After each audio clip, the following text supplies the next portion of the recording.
एक बार गौतम बुद्ध अपने भिक्षुओं के साथ भिक्षाटन के लिए किसी गांव के तरफ से जा रहे थे। तभी अचानक बुद्ध के पैरों में कांटा लग गया। कांटा इतना तीक्ष्ण था कि चुभते ही रक्त की धार निकलने लगी।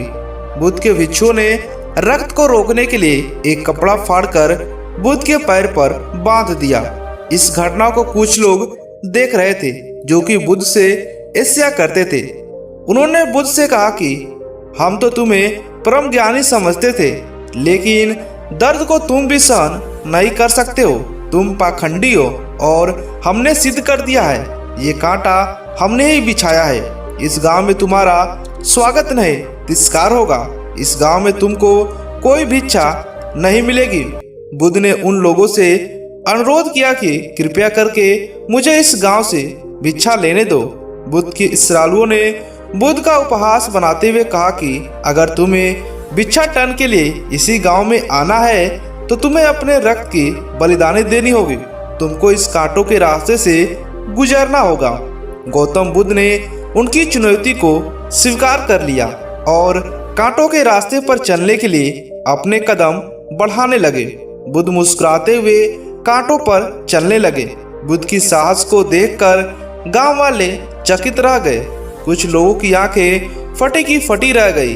गांव वाले सोचने लगे कि बुद्ध भिक्षा के लिए दूसरे गांव भी जा सकते थे, तो फिर कांटों पर चलकर क्या साबित करना चाहते हैं। गांव वाले बुद्ध के संदेश को इतनी जल्दी नहीं समझ पाए।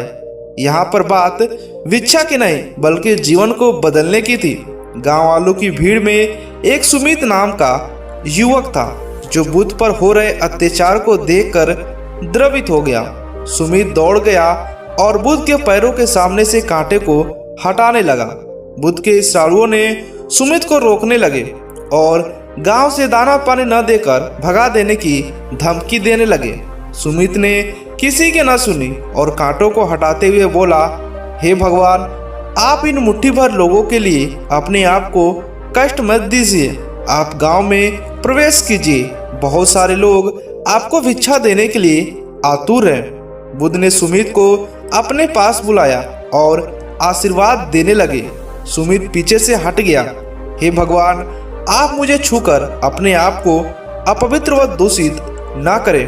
महात्मा बुद्ध ने कहा, तुम अपने आप को दूषित क्यों कहते हो? इस पर से कभी कोई भी दूषित नहीं होता है। मनुष्य तो लोभ, लालच, घृणा, ईर्ष्या से दूषित होता है। तुम्हारे अंदर तो प्रेम भरा है। तुम दूसरों का सुख चाहते हो। तुम तो पवित्र हो। बुद्ध के बोल सुनकर कुछ लोग बोले, तुम तो अपने आप को बड़ी ज्ञानी कहते हो। तुमको जाति का कोई ज्ञान ही नहीं, तुम पाखंडी हो। बुद्ध बड़े शांत स्वभाव से कहते हैं, मानव से मानव की मानवता छीनना पाखंडी की निशानी है। मुझे पाखंडी बोलकर यदि आपको संतोष मिलता है तो मेरे लिए दुख का कोई विषय नहीं है। कुछ लोग बुद्ध पर बरस पड़े, परंतु यह तो धर्मशास्त्र है कि यह पाखंड कैसे हुआ।